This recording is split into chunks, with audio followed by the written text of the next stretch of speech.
ایک سفر میں حضور علیہ الصلوۃ والسلام اور اصحاب گامزن تھے کہ راستے میں قیام کیا تو ایک قبیلے کی صلح کروانے کے لیے حضور علیہ السلام تشریف لے گئے. وہاں کچھ تاخیر ہو گئی تو صحابہ نے حضرت ابوبکر صدیق کو کہا کہ حضور رک گئے ہیں تو نماز کا وقت جا رہا ہے، آپ نماز پڑھا دیجئے. تو حضرت ابوبکر صدیق رضی اللہ تعالیٰ عنہ مصلی پہ کھڑے ہو گئے. اب نماز شروع ہوگی، ادھر سے حضور بھی فارغ ہو گئے تو آقا کریم تشریف لائے. تو آقا کریم علیہ السلام جو ہی تشریف لائے تو صحابہ کی صفیں بندی ہوئی تھی. حضور کو دیکھا، انہوں نے راستہ چھوڑ دیا.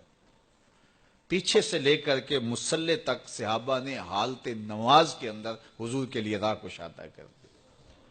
کاش کہ یہ حدیث سب لوگوں نے پڑھی ہوتی اور امت میں اتنے فرقے نہ بنتے اور یہ سوچ کبھی نہ پنپتی کہ نبی کے خیال سے نماز ٹوٹتی ہے. یہاں تو راستے چھوڑے جا رہے ہیں، یہاں تو پروٹوکول دیا جا رہا ہے. اللہ اکبر. اور یہ حدیث کہیں چھپی نہیں ہے، بخاری کے اندر چھپی ہوئی. اللہ اکبر. آقا کریم علیہ السلام تشریف لائے تو صحابہ نے راستہ چھوڑنا شروع کر دیا. نماز بھی چل رہی ہے اور حضور کا راستہ بھی چھوڑ رہے ہیں. بالکل حضرت ابوبکر صدیق کے پیچھے آ کے حضور کھڑے ہو گئے. وہ ابو بکر لا یلتفت یمینا ولا یسارا، جب آپ نماز پڑھتے تھے تو نہ دائیں دیکھتے نہ بائیں دیکھتے، پوری توجہ انہماک ہوتا. وہ اپنی کیفیات کے جہان میں ڈوبے تھے اور حضور آ کے پیچھے کھڑے ہو گئے. صحابہ نے اپنے ہاتھوں کی پشت پہ ہاتھ مارنے شروع کر دیے.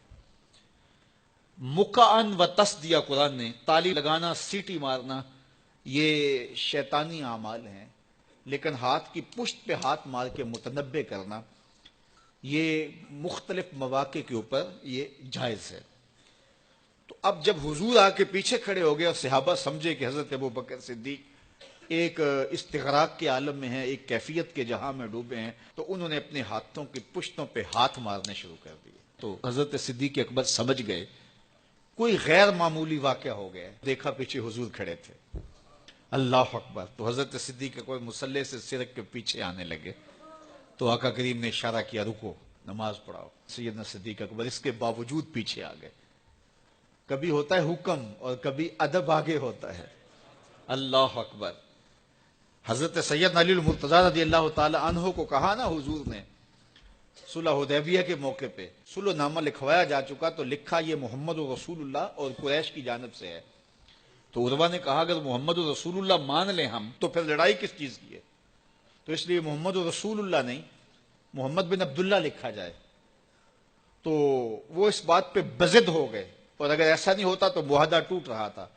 تو حضور نے حضرت علی المرتضیٰ سے کہا کہ چلو رسول اللہ کا لفظ مٹا دو. عرض کی میں تو نہیں مٹاؤں گا، میں تو نہیں مٹاؤں گا، یہ نام میں تو نہیں مٹا سکتا. پھر حضور نے خود مٹایا. اب یہاں حضور نے کہا ابو بکر رکو، لیکن حضرت ابو بکر نہیں رکے، پیچھے آ گئے. اور پھر حضور خیر مصلی پہ گئے، نماز ہوئی، سلام پھرا تو حضرت ابو بکر صدیق رضی اللہ تعالیٰ عنہ کو حضور نے کہا ابو بکر جب میں نے کہا تھا تم رکے رہو تو تم کیوں پیچھے آئے؟ تو سنو حضرت ابو بکر نے کیا جواب دیا رضی اللہ تعالیٰ عنہ. کروڑوں سلام، لاکھوں عقیدتوں اور نیاز مندیوں کے خراج ان کی چوکھٹ پہ. عرض کرنے لگے ما کان لابن ابی قحافہ ان یؤم رسول اللہ صلی اللہ علیہ وسلم.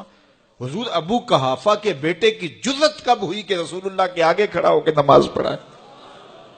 یہ ابو قحافہ کے بیٹے کی ہمت کب ہوئی کہ رسول اللہ کے سامنے کھڑا ہو کے نماز پڑھائے؟ تو ادب پہلا کرینہ ہے محبت کے کرینوں میں.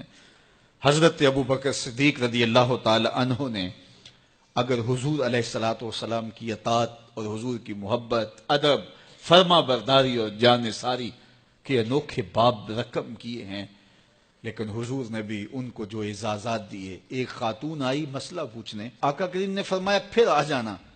اس نے کہا پھر آؤں اور آپ نہ ملیں؟ تو کہا میں نہ ملوں ابو بکر تو ملیں گے نا. اللہ اکبر. تو اپنے بعد اشارہ دے دیا ان کی طرف کہ میرے بعد میرا نائب ابو بکر ہے. اللہ اکبر. عزتوں کی مسند اور عزتوں کی معراج اور عزتوں کے مقام پہ سیدنا صدیق اکبر رضی اللہ تعالی عنہ کو بٹھایا.